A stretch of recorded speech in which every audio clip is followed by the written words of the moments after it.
pretty good. About yourself? I'm good. How was your off season? It's been pretty good. We started our off season back in November. We didn't make the playoffs, so the guys wanted to get to work right away. So we've been having between 50 and 60 players at each workout. So I would say that's a great off season. It seems like your kids, I just talked to some of them, offensive line, they said that this team's really bought in this year. I mean, you kind of just talked about that 50, 60 kids for voluntary off-season workouts. It's pretty good. And that's the key. You know, I always tell the kids, if you want to go to college, you got to work out. And even though it's, you know, voluntarily, you still got to show up. I tell them, when you get to college, it's mandatory.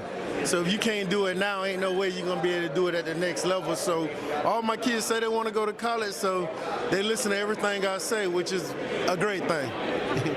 What's different about this team? I talked to some of your transfers, but you know, how is this team different than maybe last year? They're more together.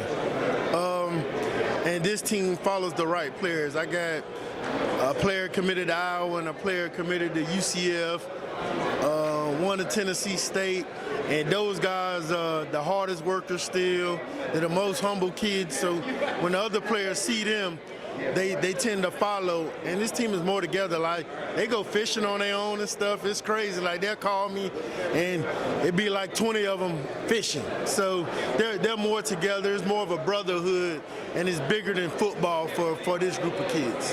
How different is this era of football than when you were playing in high school, college, up in the pros? It's different, you know, mainly the parents.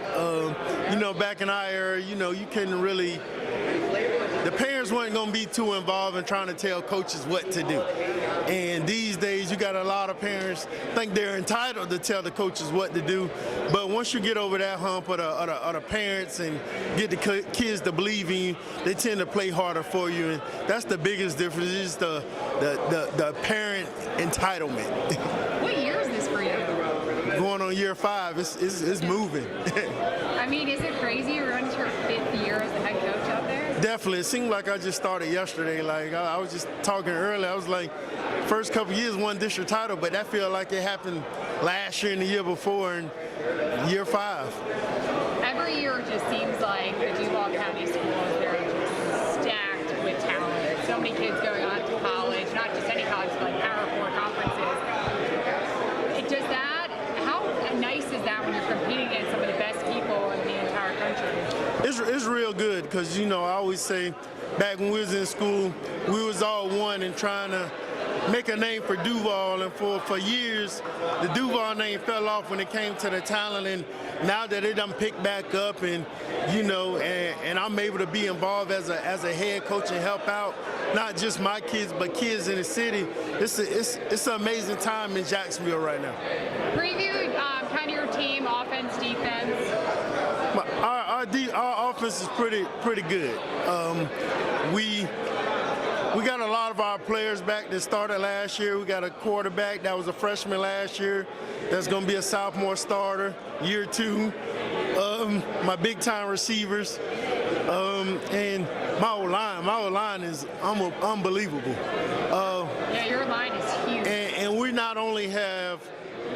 we're not just have a starting O-line. We got 10 kids that can start anywhere in the city. And my D-line is just as good as well. Our D-line, we got 10 starters on D-line, and you know, it was all about building the trenches. I always tell my players the best team is always good in the trenches, especially when you want to make a run.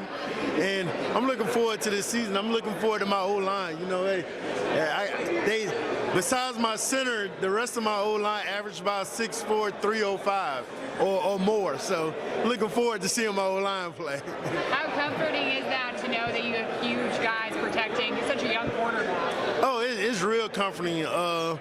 You know, I got big Alex Carullo that came through the door last week, and I had Roy playing left tackle, and I'm like, okay, I need one more spot. And big Alex came through the door, so he definitely was a blessing.